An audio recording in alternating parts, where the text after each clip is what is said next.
මේ වීඩියෝ එකෙන් මම කතා කරන්නේ half wave rectifiers ගැන. එතකොට half wave rectifiers කියන්නේ අපි rectifications වල පළවෙනි අවස්ථාව. එතකොට half wave rectification එකේදී වෙන්නේ අර්ධ තරංග ගෘජුකරණය කියලා අපි හඳුන්වනවා සිංහලෙන්. ඉතින් මේකෙදී අපි එක ඩයෝඩ් එකක් යූස් කරලා තමයි half wave rectification එකට යන්නේ. ඉතින් අපි බලමු මේකේ සර්කිට් එක මොන වගේද කියලා. ඒ වගේම මේකෙදී අපි කතා කරනවා කොහොමද මේකෙන් අපි කැල්කුලේෂන් එකක් ගන්න කියන එක කතා කරනවා. ඉතින් අපි බලමු මුලින්ම සර්කිට් එක මොන වගේද කියලා. හරි. මේ විදිහට තමයි අපේ half wave rectification එකේ සර්කිට් ඩයග්‍රෑම් එක එන්නේ. ඉතින් මේකෙදී අපි ගත්තොත් මම පොඩ්ඩක් ඩිස්ක්‍රයිබ් කරන්නම් මේකේ. අපිට තියෙනවා කියන්නේ අපිට කරන්ට් එක ලැබෙන විදිහ තමයි 230 වෝල්ටේජ් සහ 50 හර්ට්ස් වලින් සංඛ්‍යාතයෙන් තමයි හම්බ වෙන්නේ කරන්ට් එක. ඒකට මේ වෝල්ටේජ් එක අපි ගත්තොත් මෙතනදී මේක තමයි ස්ටෙප් ඩවුන් ට්‍රාන්ස්ෆෝර්මර් එක විදිහට යූස් කරන්නේ අපි. මේක මේ කොටස අපි ස්ටෙප් ඩවුන් ට්‍රාන්ස්ෆෝර්මර් එක. එතකොට මේ ස්ටෙප් ඩවුන් ට්‍රාන්ස්ෆෝර්මර් එකට අපි දෙනවා 230 වෝල්ටේජ් ප්‍රමාණයක්. එතකොට මේක තමයි ප්‍රයිමරි කොයිල් එකට දෙන්නේ. එතකොට ප්‍රයිමරි කොයිල් එකට අපි දෙන්නේ RMS වැලියු එකක්. ඉතින් අපි දන්නවා මේ 230 වෝල්ටේජ් කියන්නේ RMS වැලියු එකක්. එතකොට මේක 230 වෝල්ටේජ් විදිහට තමයි අපිට දෙන්නේ. හරි. ඊළඟට අපිට අවශ්‍ය වෙන දේ තමයි මේකෙන් අපි 230 වෝල්ටේජ් අපි අඩු කරගන්න ඕනේ. ඒකට තමයි මේ ස්ටෙප් ඩවුන් ට්‍රාන්ස්ෆෝර්මර් එක යූස් කරන්නේ. එතකොට අපි දැන් අපි දන්නවා මේ කොයිල් මේ NP කියන්නේ ඇත්තටම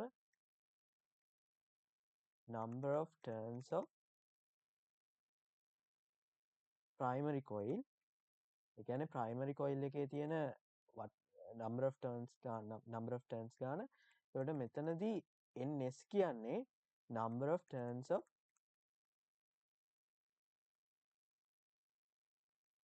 secondary coil. හරි. ඉතින් අපිට මෙතනදී VS RMS කියන එක කියන්නේ VS වල root mean square value එක අපිට හොයාගන්න පුළුවන්. අපි දන්නවා මේ විදිහ අපිට අනුපාතය ලියා ගන්න පුළුවන් ns බෙදීම np කියලා. හරි. එතකොට අපිට VS RMS කියන value එක අපිට හොයාගන්න පුළුවන් 230 1/10 කියලා. ඉතින් 230 වාරයක් 1/10 කියලා. එතකොට අපිට එනවා 23යි වෝල්ටේජ් කියලා. ඉතින් මේ එන්නේ RMS value එකක්. ඒ කියන්නේ secondary coil එකේ තියෙන voltage එකේ RMS value එක. ඉතින් අපිට මේ විදිහට මේක ගත්තොත් අපිට 23යි voltage කියලා ලබා ගන්න පුළුවන්. හරි. ඒ කියන්නේ අපි දැන් දන්නවා මෙන්න මේ විදිහ අපිට ටිකක් amplitude එක වැඩි voltage එකක් අවසයින් voltage එකක් ආවොත් ඒක step down transform එක use කරලා අපිට මේක පොඩි voltage එකක් දක්වා convert කරගන්න පුළුවන්. හැබැයි මෙතනදී දෙකම RMS value තමයි අපිට එන්නේ. දැන් අපි මෙතනදී බැලුවොත් VS RMS කියන්නේ alternating current එක. ඒ කියන්නේ අපිට මේ 230ට වඩා voltage එක අඩු වුණොත් alternating current එකක් තමයි මේ විදිහට එන්නේ. හරි. මෙතනදී මෙන්න මේ diode එක use කරලා අපි ගෘජුකරණයකට ලක් කරනවා. ඉතින් ඒ ගෘජුකරණය තමයි half wave rectification. එහෙම නැත්නම් අර්ධ තරංග ගෘජුකරණය කියලා අපි හඳුන්වනවා. ඉතින් මේ අර්ධ තරංග ගෘජුකරණයේදී වෙන්නේ ඇත්තටම අපි ගත්තොත් මෙන්න මේ වගේ වේව් එකක්. සයින් වේව් එකක් ගමු. මෙන්න මේ විදිහට අපිට තියෙනවා. හරි. මේකෙන් මේක ධන පැත්ත. එතකොට මෙතන ධන. හරි. මෙතනදී මේ ඩයෝඩ් එක forward bias වෙලා තියෙන්නේ. අපි ගත්තොත් මේකේ වෝල්ටේජ් එක මෙතන ධන, මෙතන ඍණ කියලා, මෙතනත් ධන, මෙතන ඍණ කියලා.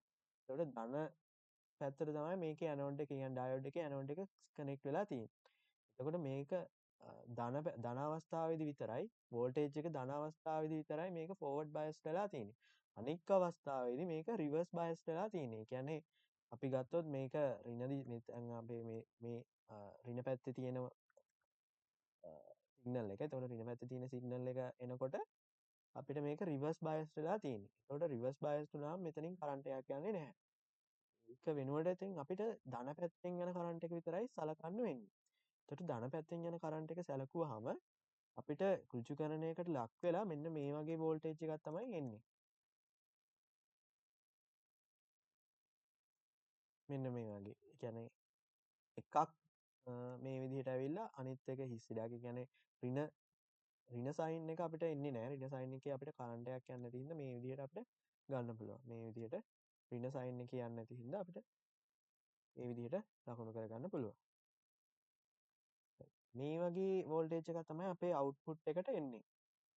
ඉතින් මේකට අපි කියනවා පල්සේටින් DC එකක් එහෙම නැත්නම් පල්සේටින් ඩිරෙක්ට් කරන්ට් එකක් කියලා. ඉතින් අපි දැන් ඒ කියන්නේ පල්සේටින් DC කරන්ට් එක නම් මෙතන එන්නේ අපිට අනිවාර්යෙන් AC කම්පොනන්ට් එකක් සහ මේකට DC කම්පොනන්ට් එකක් තියෙනවා. ඒවා අපි කැල්කියුලේට් කරන විදිහ අපි බලමු. මෙතනදී අපි දැන් VS RMS කියන කියන්නේ RMS value of secondary coil එක අපි අරගෙන තියෙනවා. එතකොට අපි ඒකෙන් හොයමු මුලින්ම peak value එක. හරි. peak voltage එක. ඉතින් අපි secondary coil එක කියන්නේ ද්විතීයික දඟලේ peak voltage එක අපි හොයන්නේ ඇත්තටම මෙන්න මේ විදිහට. අපේ RMS value එක යූස් කරලා කියන්නේ secondary coil එකේ RMS value එක යූස් කරලා තමයි අපි ඒක හොයන්නේ. එතකොට මේ RMS value එක සමාන වෙනවා peak value එක බෙදුවොත් මූල දෙකෙන් අපිට මේ RMS value එක ගන්න පුළුවන්. ඒ කියන්නේ අපිට දන්නවා peak value එක සමාන වෙනවා RMS value එක වගේ මූල දෙවතාව මූල දෙගුණයක්. එතකොට අපි ගත්තොත් මේක වැඩි කිරීම RMS value එක. දැන් අපි දන්නවා මෙතනදී RMS value එක අපිට ආවා 23යි කියලා. එතකොට 23යි මූල දෙක තමයි අපේ VS peak එක වෙන්නේ. කියන්නේ එහෙම නැත්නම් peak voltage of secondary coil වෙන්නේ. දැන් අපි බලමු අපේ load resist එක. කියන්නේ load resist එක ගත්තොත් අපිට මේ තියෙන්නේ RL කියන load resist එක. එතකොට මේක හරහා පවත්ව ගන්න peak voltage එක මොන වගේද කියලා. ඉතින් අපි දන්නවා දැනට මෙතනදී RMS value of secondary coil එක අපි හෙව්වා. ඒක ආවා 23 volt කියලා. ඒ වගේමයි අපිට ආවා VS peak කියලා. VS peak value එකත් අපි දන්නවා. ඒක අපේ 23යි මූල 2යි කියලා ආවා. හරි. මේ VS peak එක ආවා. එතකොට මෙතනදී මෙන්න මේ VS peak එක මෙන්න මේ diode එක හරහා යනවා. ඉතින් මේ diode එක ideal නම් අපිට VL peak කියන එක එතන තමයි අපේ VL peak කියන එක එන්නේ. VL peak කියන එක අපිට හොයාගන්න පුළුවන් මේක diode එක ideal නම් අපිට මෙතනදී voltage drop එකක් තියාගන්නේ නැහැ. කියන්නේ අපි ideal diode එකක් නම් voltage drop එකක් තියාගන්නේ නැහැ. හැබැයි ideal නැත්නම් යම්කිසි voltage drop එකක් මේකෙන් තියාගන්නවා. ඉතින් එතකොට මෙන්න මේ VS peak කියන value එකෙන් ඒ අදාළ voltage එක අඩු වෙනවා. ඉතින් අපි මේ අවස්ථා දෙකම සලකමු. ඒ කියන්නේ කොහොමද මේකේ voltage drop එකක් තියෙනවා නම් VL peak එක හොයන්නේ. එතකොට voltage drop එකක් නැත්නම් VL peak එක හොයන්නේ කොහොමද කියලා අපි බලමු. හරි. මම පළවෙනි එකේදී කතා කරන්නේ diode එක ideal නම්. කියන්නේ ideal කියන්නේ VD සමානයි 0. ඒ කියන්නේ voltage drop එකක් පවත්වා ගන්නේ නැත්නම්. එතකොට අපි VL peak එක කියන්නේ load එකේ තියෙන peak voltage එක සමාන වෙනවා secondary coil එකේ තියෙන peak voltage එකට. ඒ කියන්නේ අපි ගත්තොත් VL peak එක සමාන වෙනවා 23යි මූල 2යි වෝල්ට් වලට. ඉතින් අපි දැන් මේ VL peak එක හොයාගත්තා. ඉතින් VL peak එක කියන්නේ ඇත්තටම මෙන්න මේ දැන් අපිට pulsating DC එකක් ලැබෙනවානේ. අන්න ඒකේ උපරිම අගය තමයි මේ VL peak කියන්නේ. හරි. ඉතින් මේ VL peak එක හොයාගත්ත කියන්නේ අපිට මෙතනදී මේ වගේ graph එක අඳින්න පුළුවන් කියන එක. කියන්නේ sketch කරගන්න පුළුවන් කියන එක. ඉතින් මෙතන තියෙන අපිට VL ඉතින් අපි දන්නවා මේ VL peak එකක් අපිට හම්බුණා. ඒ කියන්නේ මෙතන තියෙන amplitude එක. ඉතින් අපිට මෙතනදී මේ විදිහේ graph එකක් අපිට sketch කරගන්න පුළුවන්. ඉතින් ඒ sketch කරගන්නකොට අපි දන්නවා මෙතනදී x axis එක වෙන්නේ time කියන එක. ඉතින් මේවයි අපිට හරියටම මේ times හොයාගන්න ඕනේ. ඉතින් අපි ඒකත් පොඩ්ඩක් බලමු මේක කොහොමද අපිට sketch කරන්න දුන්නොත් sketch කරගන්න කියලා. මෙතනදී අපි දන්නවා මෙන්න මේ peak voltage එක අපි දන්නවා diode එක ideal නම් 23යි මූල දෙකක් තමයි අපේ load voltage එකේ peak value එක වෙන්නේ. හරි. එතකොට අපි ගත්තොත් මේකේ මේ කාලය කොහොමද මයින්නේ. එතකොට අපි දන්නවා අපිට දෙන සංඛ්‍යාතය වෙන්නේ 50 Hz. ඉතින් අපිට RMS value එක ඇවිල්ලත් හම්බ වෙන්නේ ඒ කියන්නේ අපේ transform එක use කරලත් අපිට හම්බ වෙන්නේ root mean square value එකයි. එතකොට root mean square value එක කියන්නේ ඒකෙත් අපිට එන්නේ 50 Hz ම තමයි. එතකොට අපි මෙතනදී අපි ගත්තොත් එක බෙදීම 50. ඒ කියන්නේ අපේ ගත්තොත් ටයිම් පීරියඩ් එක. ටයිම් පීරියඩ් එක එන්නේ එක බෙදීම f විදිහට. එතකොට එක බෙදීම සංඛ්‍යාතයේ විදිහට. එතකොට මෙතනදී එක බෙදීම 50 කියන්නේ අපිට එනවා 20 මිලිසෙකන්ඩ්ස් කියලා. ටයිම් පීරියඩ් එක 20 මිලිසෙකන්ඩ්ස්. ඒ කියන්නේ අපි ගත්තොත් මෙන්න මේ වගේ එකක් වෙන්න යන කාලය. ඒ කියන්නේ මේ වගේ එකක් වෙන්න යන කාලය. කියන්නේ මේ වගේ උඩට එකක් ගිහිල්ලා ඊට පස්සේ මෙන්න මේ වගේ හැඩයක් තමයි අපිට එන්නේ. එතකොට මේ වගේ හැඩයක් සම්පූර්ණයෙන් නිම කරන්න යන කාලය තමයි මෙතනදී 20 මිලිසෙකන්ඩ්ස් කියන්නේ. අපිට මෙතනදී 20 මිලිසෙකන්ඩ්ස් ලකුණු කරගන්න පුළුවන්. මේ half එකක් යන කාලේ 10 මිලිසෙකන්ඩ්ස්. ඔය විදිහට අපිට 30 මිලිසෙකන්ඩ්ස් 40යි 50යි ඒ විදිහට ලකුණු කරගෙන යන්න පුළුවන්. දැන් අපි බලමු මෙන්න මේ ඩයෝඩ් එක අයිඩියල් නැතුව යම්කිසි අපි ගත්තොත් 0.7ක අගයක් තියෙන සිලිකන් ඩයෝඩ් එකක් අපි මේ ඒ කියන්නේ අපේ රෙක්ටිෆිකේෂන් එකට යූස් කරොත් මොන වගේ දෙයක්ද වෙන්නේ කියලා. දෙවෙනි අවස්ථාව විදිහට ගන්න මම මේ ඩයෝඩ් එකට 0.7 වෝල්ටේජ් ඩ්‍රොප් එකක් තියෙනවා කියලා ගන්න අවස්ථාව. එතකොට මෙතනදී VD සමාන 0.7 වෙනවා. එතකොට අපි VL peak එක හොයනකොට දැන් අපි දන්නවා මේ ඩයෝඩ් එකට කලින් එන්නේ සෙකන්ඩරි කොයිල් එකේ peak value එක. එතකොට peak value එක එනවා නම් VL peak එකට එනකොට මෙන්න මේ VD කියන value එක අඩු වෙලා තමයි අපිට එන්නේ. VD හරි. මේ විදිහට තමයි අපේ VL peak එක ඩයෝඩ් එකට 0.7ක සහ 7ක හෝ 0.5ක් වෙන්නත් පුළුවන් 0.3ක් වෙන්නත් පුළුවන්. ඒ ඕනම අගයක වෝල්ටේජ් ඩ්‍රොප් එකක් මේ ඩයෝඩ් එකට තියෙනවා නම් අපි මෙන්න මේ විදිහට තමයි VL peak එක කැල්කියුලේට් කරන්නේ. ඉතින් ඉස්සෙල්ලා අවස්ථාවේදී මෙන්න මේ VD කියන එක අපි බිඳුව අවස්ථාව තමයි සැලකුවේ. දැන් මෙතනදී VD වලට යම්කිසි අගයක් තියෙනවා. යම්කිසි අගයක් තියෙනවා නම් අපි ඒ අගය අඩු කරගත යුතුයි. එතකොට මෙතනදී අපිට දන්නවා VS peak එක විදිහට එන්නේ අපිට 23යි මූල 2යි. එතකොට මෙතනදී 0.7යි වෝල්ට් අඩු වෙලා තමයි මේ වෝල්ටේජ් අගය එන්නේ. එතකොට මේ එන්නේ ලෝඩ් එකේ පීක් වෝල්ටේජ් අගය. එතකොට අපි ග්‍රාෆ් එක ඇඳුවොත් ග්‍රාෆ් එකේ අපිට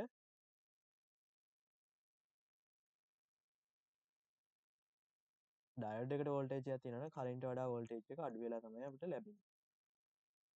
0.7කින් අඩු වෙලා තමයි අපිට පීක් වෝල්ටේජ් එක ලැබෙන්නේ. කියන්නේ මේ විස්තාරාගය ලැබෙන්නේ.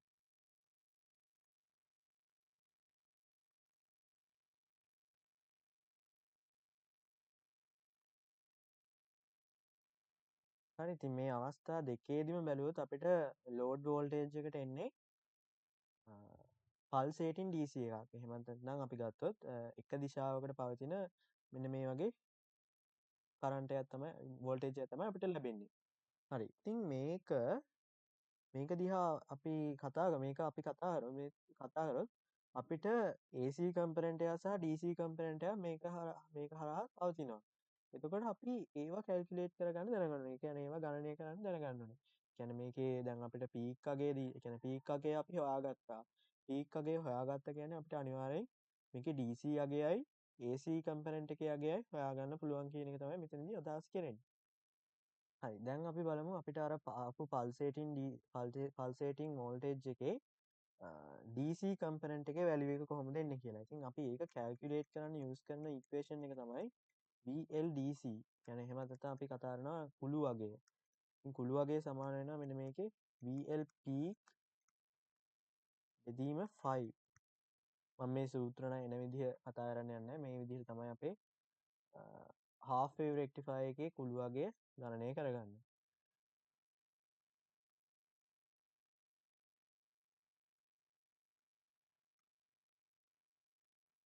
එතකොට මේකේ අපි ගත්තොත් VL peak කියන එක අපි දැන් හොයාගත්තා. මේකේ මං ගන්නේ ඩයෝඩ් එක අයිඩියල් කියලා. මට ලේසි වෙන්න කැල්කියුලේෂන් එක ලේසි වෙන්න ඩයෝඩ් එක අයිඩියල් කියලා මම සලකනවා.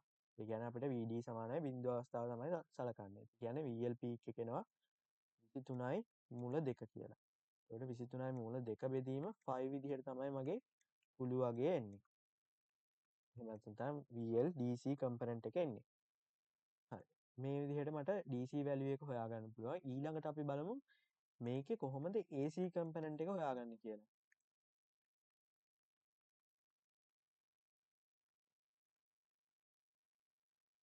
AC value of L. දැන් අපි බලමු අර අපි කතා කරමු pulsating DC එකේ pulsating DC එකේ අපි දන්නවා AC component එකක් තියෙනවා කියලා. ඉතින් මේ AC component එක අපි හොයන්නේ කොහොමද කියලා බලමු. ඒ කියන්නේ අපේ load voltage එකේ AC component එක හොයන්නේ කොහොමද කියලා අපි බලමු. ඉතින් මේකට අපිට අවශ්‍ය වෙනවා මේ load voltage එකේ RMS value එක. කියන්නේ අපි AC current එකක් ගැන කතා කරනකොට අපි අනිවාර්යෙන් root mean square එක value එක ගැන කතා කරනවා. එතකොට මේකෙදී අනිවාර්යෙන් අපේ load voltage එකේ තියෙන RMS value එක අපි ගණනය කරගන්න ඕනේ. ඉතින් මේකේ අපි half wave rectifier එකක් කරපු නිසා අපිට මේ load එකේ RMS value එක එන්නේ ඒකේ peak value එක බෙදීම 2 විදිහට තමයි මේ විදිහට තමයි අපිට load voltage එකේ තියෙන RMS value එක එන්නේ. ඉතින් අපි කලින් කතා කරා secondary coil එකේ තියෙන RMS value එක ඒකට අපිට ආවේ මූල 2 කියන අගය. ඉතින් මෙතනදී ආවේ 2 කියන අගය. ඉතින් ඒව පොඩ්ඩක් නෝට් කරගන්න. මෙතනදී half wave එකක් හින්දා තමයි මෙතනදී දෙකෙන් බෙදෙන්නේ. හරි. මෙතනදී අපි ගත්තොත් VL peak එක අපි දන්නවා VL peak එක කියන්නේ 23යි මූල 2යි කියන එක. එතකොට මෙතනදී 2 තමයි අපේ බෙදෙන සංඛ්‍යාව. එතකොට මෙතනදී VL RMS එක අපිට හොයාගන්න පුළුවන්.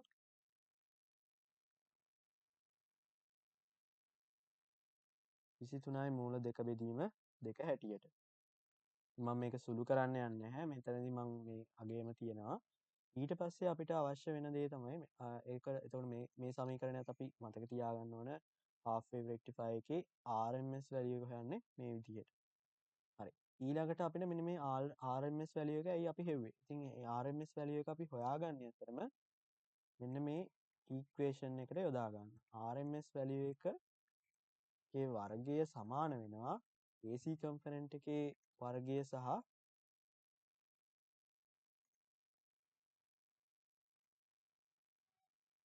AC component එකේ වර්ගය ධන DC component එකේ වර්ගයට. හරි. මේක දාලා අපිට VLAC කියන එක හොයාගන්න පුළුවන්. මේ කියන්නේ VL RMS ඍණ VL DC කියන එකේ මේ විදිහට අපිට VLAC කියන එක හොයාගන්න පුළුවන්. ඉතින් මම මෙතනදී මේක සුළු කරන්න යන්නේ නැහැ. මම නිකන් ආදේශ කරලා තියන්නම්. සිත්නයි මෙතනදී එනවා අපිට 23 බෙදීම 2යි 23 වර්ගය බෙදීම 2ක් විදිහට අපිට එනවා. ඉතින් අපි දන්නවා මේ VLDC කියන වැලියු එක අපිට ආවා 23 වර්ගය වැඩි කිරීම 2 5 වර්ගය. ඉතින් මේක අපි සුළු කරාම අගයක් එනවා. ඉතින් ඒක තමයි අපේ AC component එක වෙන්නේ. හරි. අපි දැන් කතා කරමු ripple fact එක ගැන. මේ half wave rectifier එකේ ripple fact එක මොන විදිහටද එන්නේ කියලා. ඉතින් මේක තමයි අපි කතා කරන pulsating DC voltage එක. pulsating DC voltage එක තමයි අපි මේ කතා කරන්නේ. ඉතින් මේකට අපිට කතා කරමු මේක AC component එකකින් සහ DC component එකකින් සමාන්තර වෙනවා. එතකොට අපි ඒ වගේ voltages calculate කරා. එතකොට මේ වලට අපි කියනවා ripples කියලා. ඉතින් මේ වගේ ripples එනවා නම් අපි අනිවාර්යෙන් ripple fact එක හොයනවා. ඉතින් ripple fact එක අපි ගත්තොත් අපිට කියන්න පුළුවන් අපි දන්නවා VL AC බෙදීම VL DC තමයි ripple fact එකේ definition එක වෙන්නේ. ඉතින් මේ define කරන්නේ මේ විදිහට තමයි අපේ ripple fact එක. ඉතින් අපි දන්නවා මෙතනින් දැන් අපි VLAC එක හොයාගත්තා. VLDC එකත් අපි හොයාගත්තා. ඉතින් මේ දෙකේ අගයන් දාලා අපිට ripple fact එක හොයාගන්න පුළුවන්. ඉතින් මම මෙතනදී සුළු කරන්න යන්නේ නැහැ. මේ වලට අපි ආපු අගයන් දාලා සුළු කර ගැනීමක් තියෙනවා. ඉතින් මම කතා කරපු ගානේ හැටියට VLDC කියන එක එන්න ආවේ මට 12.54යි. එතකොට මේකේ 12.33යි 10.35යි මෙතනදී මට එනවා 1.2යි එකක් විදිහට. ඉතින් මේ විදිහට අපිට ripple fact එක calculate කරගන්න පුළුවන්. ripple fact එක කියන්නේ මේ ripples වල අපි කතා කරලා ripples fact එක කියන්නේ ripple වල measurement එකක් විදිහට කතා කරන්න පුළුවන්. හරි ඊළඟට බලමු අපි efficiency half wave rectifier එකගේ efficiency එක මොන වගේද කියලා. එතකොට අපි efficiency එකක් කැල් කරන්නේ ඉතින් අපි දන්නවා මෙතනදී අපිට DC power output එකක් තමයි දෙන්නේ. එතකොට DC power output එක ගත්තොත් අපේ ඉන්පුට් එක විදිහට දෙන්නේ AC power එකක්. ඉතින් මේ AC power එකෙන් අපිට කොච්චර ප්‍රමාණයක් DC power කරගන්න පුළුවන්ද කියන එක තමයි මෙතනදී අදහස් කරන්නේ. ඉතින් ඒක අපි ප්‍රතිශතයක් විදිහටත් ගන්න පුළුවන්. ඉතින් අපි ගත්තොත් මෙතනදී PDC කියන එක බෙදීම AC කියන එක ගත්තොත් අපි දන්නවා මෙතනදී PDC කියන්නේ power එක DC power එක විදිහට අපිට ලියන්න පුළුවන් ලෝඩ් කරන්ට් එකට දෙන DC කරන්ට් එක ලෝඩ් කරන්ට් එකට හම් වෙන DC කරන්ට් එකේ වර්ගය වාරයක් ලෝඩ් රෙසිස්ටන්ස් එක කියන්නේ අපි දන්නවා P සම අපිට ඉක්වේෂන් එකක් තියෙනවා P සමානයි I වර්ගය R කියලා. ඒක යොදා ගන්න පුළුවන් මෙතනට. ඊට පස්සේ අපි ඉන්පුට් පවර් එක වෙන්නේ මෙතනදී අපි දන්නවා අපිට ඉන්පුට් එක විදිහට දෙන්නේ VSRMS කියන වැලියු එක තමයි අපිට දෙන්නේ. ඉතින් මේකෙන් අපිට ලෝඩ් රෙසිස්ටන්ස් එකට VLRMS කියන වැලියු එකක් ගන්න පුළුවන්. ඒ කියන්නේ root mean square වැලියු එකක් ගන්න පුළුවන් අපේ ලෝඩ් රෙසිස්ටන්ස් එකේ. ඉතින් අපිට මෙතන අවශ්‍ය වෙන්නේ කරන්ට් එක. ඉතින් කරන්ට් එකේ root mean square වැලියු එක ගත්තාම හරි ලෝඩ් රෙසිස්ටන්ස් එකේ කරන්ට් එකේ root mean square වැලියු එකේ වර්ගය වාරයක් සම්පූර්ණ ප්‍රතිරෝධ වල එකතුව. එතකොට මෙතනදී RL අපිට ලෝඩ් රෙසිස්ටන්ස් එකේ ප්‍රතිරෝධය ඊට පස්සේ අපිට සමහර වෙලාවට දෙන්න පුළුවන් ඩයෝඩ් එකේ රෙසිස්ටන්ස් එක ඒ වගේමයි ට්‍රාන්ස්ෆෝර්ම් එකේ සෙකන්ඩරි වින්ඩින් එකේ වයින්ඩින් එකේ කියන්නේ අපේ දඟරයේ ප්‍රතිරෝධයක් තියෙනවා කියලා දෙන්න පුළුවන් අපිට සමහර වෙලාවලදී. ඉතින් මෙතනදී අපි සලකන්නේ මේවා බිඳු හැටියට. ඒ කියන්නේ අපිට මේවා නැහැ කියලා තමයි අපි මෙතනදී සලකන්නේ. එතකොට සමහර අවස්ථාවලදී අපිට ඒ විදිහට දෙන්න පුළුවන්.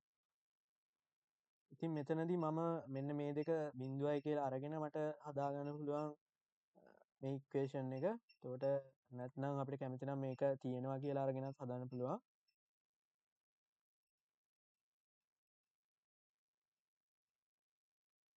එතකොට මම දන්නවා මේ ILDC වර්ගය ලියන්න පුළුවන් ILP IL වල පීක් වැලියු එකේ වර්ගය විදිහට. ඒක බෙදීම 5 විදිහට තමයි මට එන්නේ. එතකොට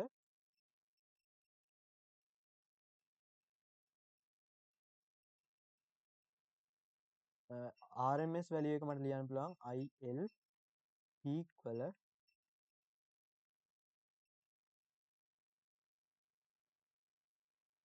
මේ විදිහට මට ලියා ගන්න පුළුවන්. මම මෙතනදී දැන්ට බිඳුව දාන්න නැතුව මෙතනදී ලියාගෙන යන්නම් ඔහි මේ විදිහට. එතකොට මෙතනදී IL පීක් වර්ගය කැපිලා ගිහිල්ලා මට ඉතුරු වෙන්නේ 2 බෙදීම 5 වල වර්ගය RL බෙදීම RL ධන RT ධන RS කියලා මට ඉක්වේෂන් එක ගන්න පුළුවන්. මේක තමයි මගේ නීටා වලට ඉක්වේෂන් එක. එහෙම නැත්නම් එෆිෂියන්සි වලට ඉක්වේෂන් එක අපි කතා කරොත්